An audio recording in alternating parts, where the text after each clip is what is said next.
وہ بیچارہ مونچھوں والا باندر بھی اس کی مونچھیں نیچے ہو گئی ہے. 3 دن سے ٹاٹا لگائی ہوئی تھی, 3 دن سے ٹاٹر لگائی ہوئی تھی, 3 دن سے وہ ڈنٹونی کے اشتہار والا باندر اور مونچھوں والا باندر اکٹھے بیٹھ کے پنجاب اسمبلی کا ماحول خراب کر رہے تھے.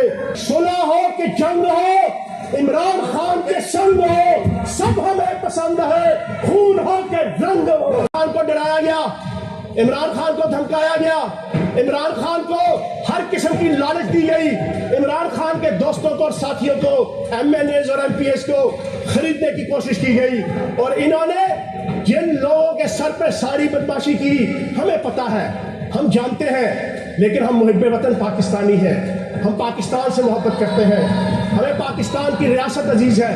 اگر ہم اپنے جذبہ حب الوطنی سے مجبور ہو کر ان کے لیڈروں کی طرح اپنے اداروں کو گالیاں نہیں دیتے, اگر ہم جذبہ حب الوطنی کی وجہ سے بیگم صفدر امان کی طرح اپنے ریاستی اداروں اور ایجنسیوں کو اور عدالتوں کو گالیاں نہیں دیتے, تو اس کا مطلب یہ نہیں کہ ہمیں کچھ پتہ نہیں ہے. ہمیں سب پتہ ہے, ہم سب جانتے ہیں. ہمیں پتہ ہے پچھلے 1 مہینے کے اندر انہوں نے کس کس انداز سے کس کس ادارے کو استعمال کر کے کون سی بدماشیاں نہیں کی. لیکن جناب والا, عمران خان پورے عزم کے ساتھ, پورے حوصلے کے ساتھ, پورے ولولے کے ساتھ, پوری جرأت کے ساتھ, پوری ہمت کے ساتھ آج کھڑا ہے. کس کے لیے کھڑا ہے؟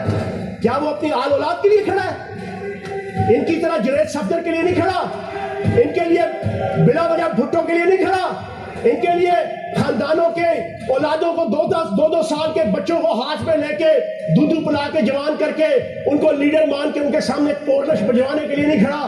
ہم میں سے کوئی بندہ بھی یہاں پر عمران خان کے خاندان کے لیے نہیں کھڑا, ہم میں سے کوئی بندہ بھی عمران خان کی فیملی کے لیے نہیں کھڑا. ہم میں سے ہر بندہ عمران خان کے ویژن کے لیے کھڑا ہے, ہم میں سے ہر بندہ عمران خان کی سوچ کے لیے کھڑا ہے, ہم میں سے ہر بندہ عمران خان کی جذبہ حب الوطنی کی وجہ سے